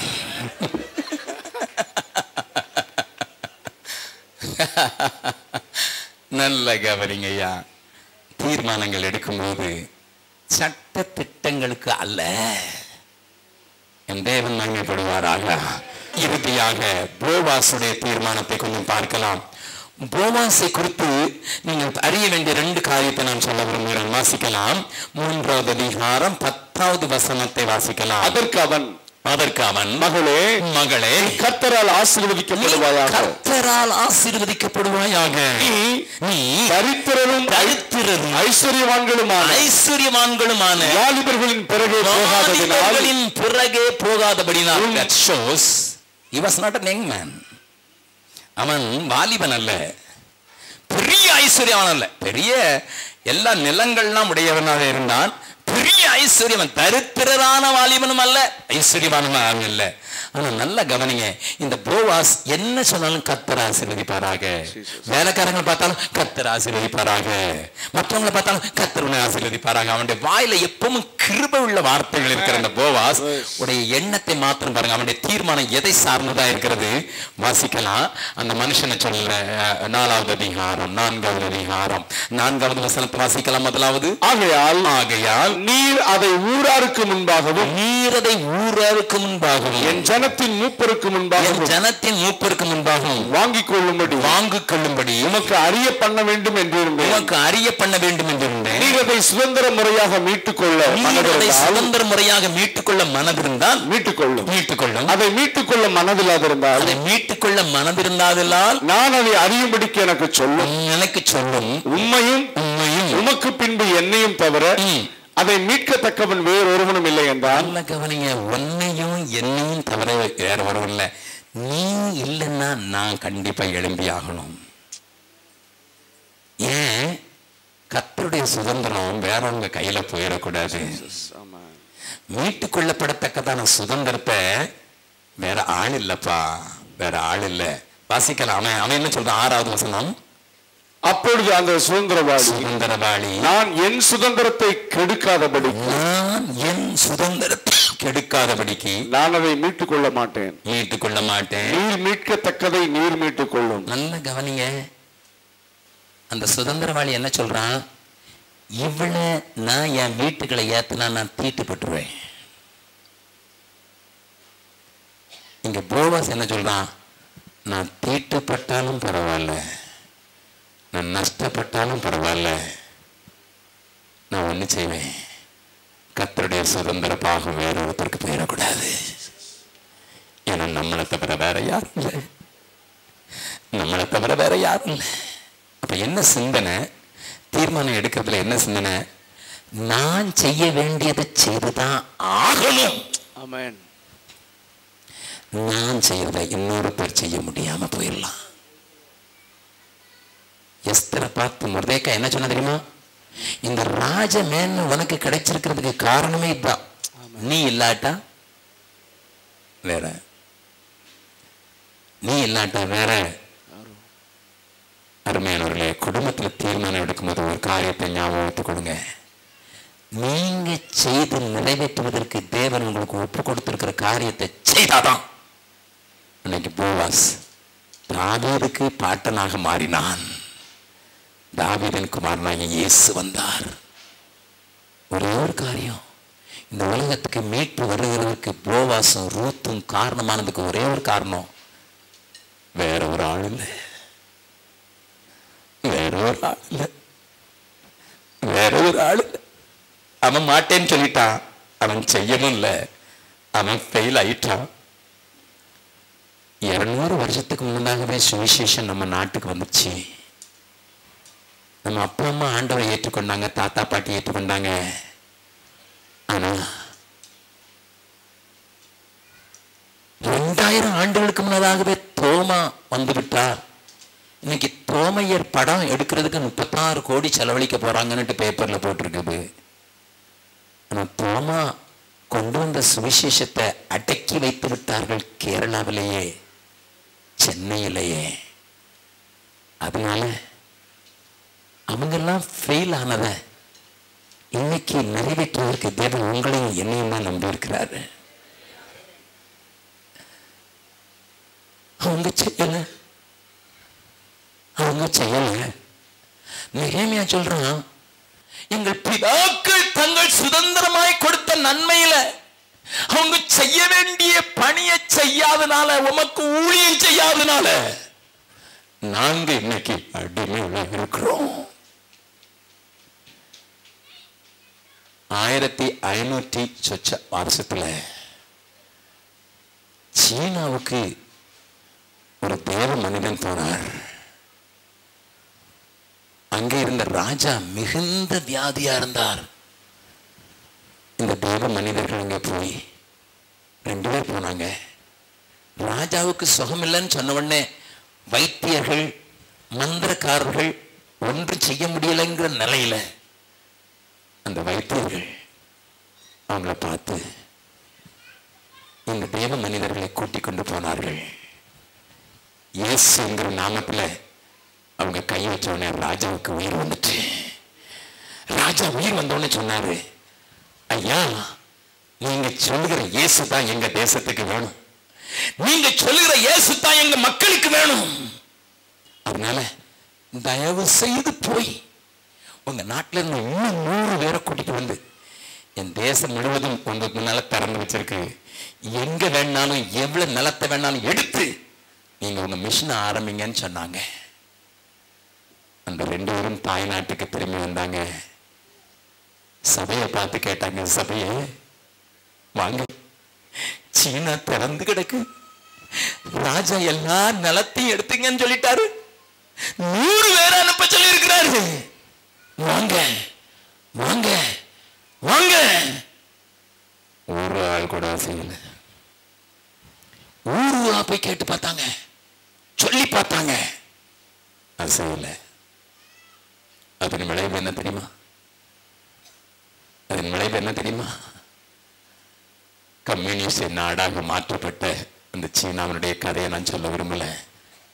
தேவனற்ற நாடாக மாசத்துங்க நாட்களில மாற்றப்பட்ட அந்த தேசம் இன்னைக்கு ஒரு பெரிய கிறிஸ்தவ நாடாக மாறி இருக்கிற இந்த வாய்ப்பை அன்னைக்கு இழந்து போனாங்க. ஒருவேளை இன்னைக்கு சைனாவில் கர்த்தர் கிரியை செய்கிறாரு. அதுக்கு காரணம் என்ன தெரியுமா? அன்னைக்கு விட்டதை இன்னைக்கு இவங்க பிடிச்சுக்கிட்டாங்க. அவங்க ஃபெயில் ஆயிட்டாங்க, நாங்க ஃபெயில் ஆக மாட்டோம். இன்னைக்கு இருக்கிற கிறிஸ்தவ மக்கள், அங்கே இருக்கிற கிறிஸ்தவ மக்கள், ஹெவன்லி மேன் ஒரு புஸ்தகம் இருக்கிறத வாசித்து பாருங்க, உங்களுக்கு தெரியும். அல்லது பேக் டு ஜெருசலம்னு ஒரு புஸ்தகம் இருக்கிறத வாசித்து பாருங்க, தெரியும். ஒரு மனுஷனை உடச்சி காலை நொறுக்கிட்டாங்க, 2 எலும்பையும் நொறுக்கிட்டாங்க. ஆண்டவர் அவரை உயிர் கொடுத்தது மாத்திரமில்ல, கால்களை சரியாக்கி கார்டு அங்கே நிற்கும்போது, செக்யூரிட்டி கார்டு நிற்கும்போது வெளியே கொண்டு வந்து இன்னைக்கு உலகம் முழுவதும் சீனால இருந்து எருசலேம் வரைக்கும் சுவிசேஷம் சொல்கிற பொறுப்பு எங்களுக்குன்னு சொல்லி இருக்கிறாங்க. சீனாவில் இருந்து எருசலேம் வரைக்கும் இருக்கிற எல்லா முஸ்லிம் நாடுகள், எல்லா இந்து நாடுகள், பௌத்திய நாடுகளுக்கு நாங்க தான் பொறுப்புன்னு சொல்லி எந்திரிச்சிருக்காங்க. 10 லட்சம் ஊழியர்கள் நாங்க இருக்கிறோம். இதுல தசம பாகமா 1 லட்சம் மிஷினரிகளை எழுப்புவோம்னு சொல்லி இன்னைக்கு தன்னை தியாகம் பண்ணி இருக்கிற அந்த சைனா எழும்பி இருக்கிறதுக்கு காரணம் அவங்க ஃபெயில் ஆயிட்டாங்க. நாங்க ஃபெயில் ஆக மாட்டோம். சுதந்திரவாளியே நீ ஃபெயில் ஆன, நான் ஃபெயில் ஆக மாட்டேன்னு சொன்ன எழுமனை யோவாஸ் எடுத்த தீர்மானத்தை நிமித்தம் நான் அவளை சேர்த்து கொள்ளும் பொழுதுனால தீட்டுப்பட்டவன் என்று தள்ளப்படலாம். But I am particular about the inheritance of my God. என் தேவனுடைய சுதந்திரத்தை வேற யாரும் மீட்க முடியாதனால எனக்கு நஷ்டம் வந்தாலும் நான் தள்ளி வைக்கப்பட்டாலும் இதை ஏற்றுக்கொள்கிறேன் என்று சொல்கிற ஒரு மனுஷன் வேண்டும். அம்மா ஐயா, தேவனுக்காக எதையாவது இழக்க ஆயத்தம் தானா? தேவ சுதந்திரத்துக்காக நீ இழந்திருக்கிறது என்ன? தேவ சுதந்திரத்தை இழப்பதற்கு குடும்பமாக உன்னை ஒப்பு கொடுத்து பார்த்தனா நீ நாளைக்கு தைரியமா சொல்ல முடியும், கிறிஸ்துவுக்காக இழந்தபடி எவரும் தரித்திரரானதில்லை. ராஜ்ய மேன்மைக்காய் நஷ்டப்பட்டவர்கள் கஷ்டப்பட்டதில்லை. அதனாலதான் ரூத்தனுடைய பெயர் இயேசு கிறிஸ்துவனுடைய வம்ச வரலாறுக்கு வந்துவிட்டு கரங்களை தியானம் வந்துடலாமா? தேவனோடு பேசுகிறார். குடும்பத்தில் தீர்மானங்கள் எடுக்கும்போது என் ஆண்டவருக்கு லாபம் உண்டாகுவதற்கு நான் நஷ்டப்பட்டாலும் பரவாயில்லை என்று நீங்கள் தீர்மானம் எடுப்பீர்கள் என்றால் ஆண்டவர் ஆண்டவர் ஆண்டவர் நிச்சயமாக காரியங்களை செய்வார். ஒரே ஒரு சின்ன சாட்சியை சொல்லி முடிக்கிறேன். சென்னையில் உள்ள தாம்பரத்தில் பேசிக் கொண்டிருந்தேன். என்னை பார்க்க ஒரு சகோதரி வந்திருந்தார்கள். ஹைதராபாத்தில் அவர்கள் டீச்சராக இருந்தார்கள். அவர்கள் இந்த கூட்டத்தின் முடிவில் என்னிடத்தில் வந்து தன்னுடைய 2 பொம்பள் பிள்ளைகள் இருக்கிறது என்று சொல்லி திருமணத்திற்கு ஆயத்தமான 2 பிள்ளைகளை வைத்து ஜபிக்கும்படியாக வந்தார்கள். நான் அவர்களிடத்தில் பேசிக்கொண்டு சொன்னார்கள், அண்ணன், ஆண்டவருக்கு நான் எதையாவது இழக்கணுங்கிற தீர்மானிச்சிருக்கிறதுனால என்கிட்ட இருக்க எல்லா நகையும் கலட்டி ஒரு பொட்டணமாக கொண்டு வந்திருக்கேன், தயவு செய்து வாங்கிக் கொள்ளுங்கள். நான் கேட்ட உங்க வீட்டுக்காரருக்கு தெரியுமா? அவர்கள் தலைக்குனிந்து சொன்னார்கள், பல வருடங்களுக்கு முன்னதாக என் வீட்டுக்காரர் என்னையும் 2 பொம்பளை பிள்ளைங்களையும் விட்டு விட்டு போய்விட்டார். எங்கே இருக்கிறார் என்று தெரியாது. வேறொரு பெண்ணை கூட்டிக் கொண்டு போய்விட்டார். எங்கே இருக்கிறாருன்னு தெரியாது. நான் டீச்சராக இருக்கிறபடினால, ஒரு போஸ்ட் கிராஜுவேட்டாக இருக்கிறபடினால என் பிள்ளைகளை படிக்க வைத்தேன். 2 பேரும் திருமணத்திற்கு ஆயத்தமாக இருக்கிறார்கள், ஜெபியுங்கள் என்றார்கள். நான் சொன்னேன், சிஸ்டர், புருஷன் இல்லை, உங்கள் 2 பொம்பளை பிள்ளைங்களுக்கும் கல்யாணம் கட்டுறதுக்கு இந்த நகை உபயோகப்படும், எடுத்துக்கொண்டு போங்க. அவங்க சொன்னாங்க, நான் ஆண்டவருக்காக இழக்கிறதுக்கு ஆயத்தமாக இருக்கிறேன். நடந்தது என்ன தெரியுமா? வேற வழி இல்லாம ஆள ஆரம்பிச்சிட்டாங்க. நான் அவங்கள்ட்ட சொல்லி பார்த்தேன், கேட்கல. நீங்க பெற்றுக்கொள்ளுங்கள், கர்த்தர் என்னை பார்த்துக்கொள்வார்னு சொல்லிட்டு போயிட்டாங்க. நான் எடுத்துக்கொண்டு அதை பல கூட்டங்களை நடத்துவதற்கு உபயோகப்படுத்தினேன். சில மாதங்கள் கழித்து அவங்களிடத்தில் ஒரு லெட்டர் வந்தது. பிரதர், பிரைஸ் காட், என் மூத்த மகளுக்கு ஒரு டாக்டர் தானா வலிய வந்து ஒண்ணுமே வேண்டான்னு சொல்லி அவரே கல்யாண செலவெல்லாம் பார்த்துக்கிட்டேன்னு சொல்லி அவர் திருமணம் செய்ய வந்திருக்கிறாரு. அவளுக்கு நிச்சயதாமலம் வச்ச அந்த நாள்ல அவர் தன்னுடைய ஃப்ரெண்ட் சர்க்கிளோட வந்தாரு. அவ பார்த்த ஒரு இன்ஜினியர் மாப்பிள்ள, நீ மட்டும் அவளை தீர்மானம் எடுத்தனா நான் அடுத்த பிள்ளையை கேட்டுருண்டா. அதே மாதிரி ஒரு காசு இல்லாம என் 2 பிள்ளைகளுக்கும் திருமணத்தை உயர்ந்த இடத்துல நடத்தி கொடுத்துட்டாரு என்று சொல்லிடுறேன். நல்ல வார்த்தைகள் அவளிடத்தில் வந்தது. கிறிஸ்துவுக்காய் இழந்தவர் எவரும் தரித்திரரானதில்லை, ராஜ்ய மேன்மைக்காய் கஷ்டமடைந்தோர் நஷ்டப்பட்டதில்லை. கிறிஸ்துவுக்காய் இழந்தவர் எவரும் தரித்திரரானதில்லை, கஷ்டமடைந்தோ கஷ்டப்பட்டதில்லை. உறக்கம் கொள்வோம், உற்சாகம் கொள்வோம், உலகத்தின் இறுதி வரை. கல்வாரி பொழியால் மழை மாறி பொழியும் நாள் வரை உழைத்திடுவோம். கண்களை மூடலாம். ஒரு குடும்ப கொடுமையில தீர்மானங்களை நான் எடுக்கும் போது எப்படி எடுக்க வேண்டும் என்று வேத வசனத்திலே நான் உங்களுக்கு அழைத்து சென்று பல சாட்சிகளோடு கூட முடித்திருக்கிறேன். இறுதியாக ஒன்று மாத்திரம் சொல்லுங்கள். ஐயா, எங்களுக்கு நஷ்டம் என்றாலும் பரவாயில்ல, எங்களை விட்ட வேற ஆள் இல்லைங்கிறத நாங்கள் புரிந்து கொண்டபடினால தேவனுக்காக எழுத்து நிற்பதற்கு என்னையும் என் குடும்பத்தையும் ஒப்புக் கொடுக்கிறேன் என்று சொல்லுங்க. தேவனுக்காக எதையாயிலும் இழக்கிறதற்கு நாங்கள் ஆயத்தம். எங்களை விட்ட வேற ஆள் இல்லை, எங்களை விட்ட வேற ஆள் இல்லை. மீட்கத்தக்க திராணி எங்களுக்கு தான் இருக்குது. இதை புரிந்து கொண்டதுனால எங்களை ஒப்புக் கொடுக்கிறோம், எங்கள் குடும்பத்தை ஒப்புக் கொடுக்கிறோம் சொன்னா சாபமிக்க அந்த குடும்பம் உலகத்துக்கே ஆசீர்வாதமாக மாறினது போல சாபம் மிகுந்த பிரச்சனைகள் மிகுந்த நொறுக்கப்பட்டிருக்கிற உங்களுடைய குடும்பங்கள் கூட மற்றவர்களுக்கு ஆசீர்வாதமாக மாற முடியும். 5 காரியங்களை உங்களுக்கு நான் கொடுத்தேன். இந்த புஸ்தகத்தில் இருந்து தேவன் உங்களோடு கூட பேசி இருக்கிறார். எல்லாருடைய கண்களும் மூடி இருக்கு. ஐயா, எங்களுக்கு விளங்கி விட்டது. நாங்கள் அநேக நேரங்களிலே தேவ ஆலோசனையை தள்ளிவிட்டு எடுத்த தீர்மானங்கள் எங்களை துயரத்துக்கு கொண்டு வந்தது. அநேக நேரங்களிலே தேவனை விட்டு பிரிக்கிற காரியத்திற்கு நாங்கள் ஒப்புக் கொடுத்த அந்த தீர்மானங்கள் எங்களை தோல்விக்கு கொண்டு வந்து விட்டு எங்களை மறக்கடிக்க பண்ணிட்டு, அநேக நேரங்களில் தங்கள் சுய இச்சைகளுக்காக ஆலோசனை சொல்கிறவரிடத்திலே ஆலோசனை கேட்டு நாங்கள் நொறுக்கப்பட்டு இருக்கிறோம். அநேக நேரங்களிலே கர்த்தாவே, உம்மை மகிமைப்படுத்துவதற்கு ஆண்டவரே வெறும் சட்ட திட்டங்களை மாத்திரம் பார்த்து விட்டோம். அங்கே மனிதாபிமானம் இல்லாமல் நாங்கள் தீர்மானம் எடுத்து விட்டோம். மற்றவர்களுக்கு பிரயோஜனமாய் இருக்குமா இல்லையா என்பதை காணாமலேயே வாழ்ந்து விட்டோம். இடரல் உண்டாக்குகிற காரியங்களை செய்து விட்டோம். ஆனால் இப்பொழுது ஒன்று சொல்லுகிறோம், நாங்கள் எடுக்க போகிற தீர்மானங்களின் எங்கள் குடும்பத்தில் தேவராஜ்யத்துக்கு மகிமை உண்டாக்குவதற்கு எங்களை ஒப்புக் கொடுக்கிறோம். என்னையும் எங்கள் குடும்பத்தையும் ஒப்புக் கொடுக்கிறோம். அப்பொழுது சாபத்திலே தள்ளப்பட்ட குடும்பத்தின் மூலமாக ஆசீர்வாதம் வந்தது உண்மை என்றால் எங்கள் குடும்பத்திற்கும் அது நடக்க வேண்டும் என்று எங்களை ஒப்புக் கொடுக்கிறோம் என்று சொல்லுகிறவர்கள் மாத்திரம் உங்களுடைய வலது கையை தூக்கி காண்பிக்கிறீர்களா?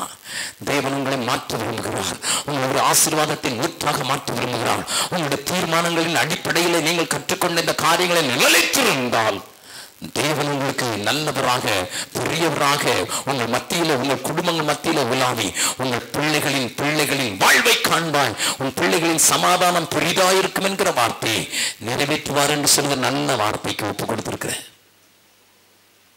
கிட்டத்தட்ட அநேகர் ஒப்புக் கொடுத்திருக்கேன். எல்லாரும் எழுந்து நிற்கலாம், எல்லாரும் எழுந்து நிற்கலாம்.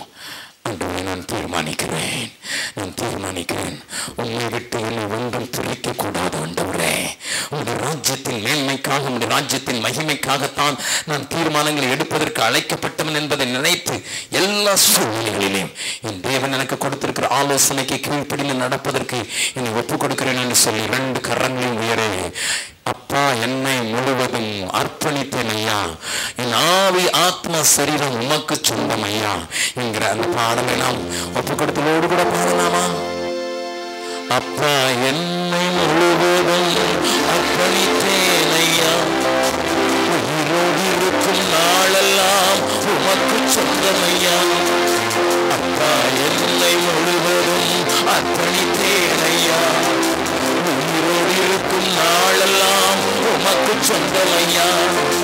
அர்ப்பணித்தேன், நான் அர்ப்பணித்தேன், நான் அர்ப்பணித்தேன், என் ஆவி ஆத்ம சரீரம் அர்ப்பணித்தேன், என் ஆவி ஆத்ம சரீரம் அர்ப்பணித்தேன்.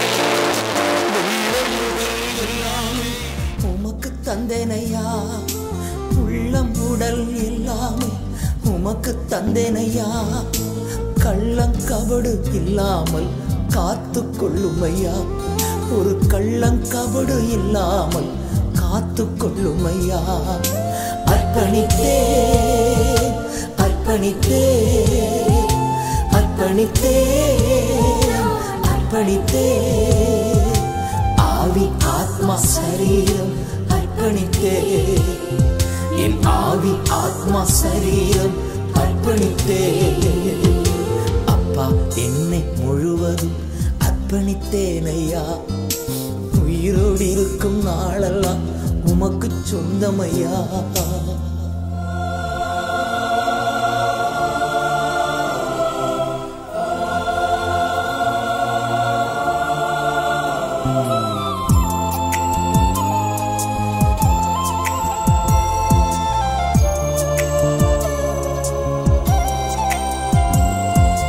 உலக பெருமை சிற்றின்பம் உதறிவிட்டேனையா. உலக பெருமை சிற்றின்பம் உதறிவிட்டேனையா. கசப்பு வெறுப்பு காயங்கள் கடந்து போனதையா. கசப்பு வெறுப்பு காயங்கள் கடந்து போனதையா. அர்ப்பணித்தேன் அர்ப்பணித்தேன் அர்ப்பணித்தேன் நான் அர்ப்பணித்தேன். ஆவி ஆத்மா சரீரம் அர்ப்பணித்தேன். என் ஆவி ஆத்மா சரீரம் அர்ப்பணித்தேன்.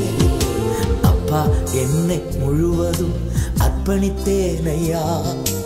உயிரோடு இருக்கும் நாளெல்லாம் உமக்கு சொந்தமையா.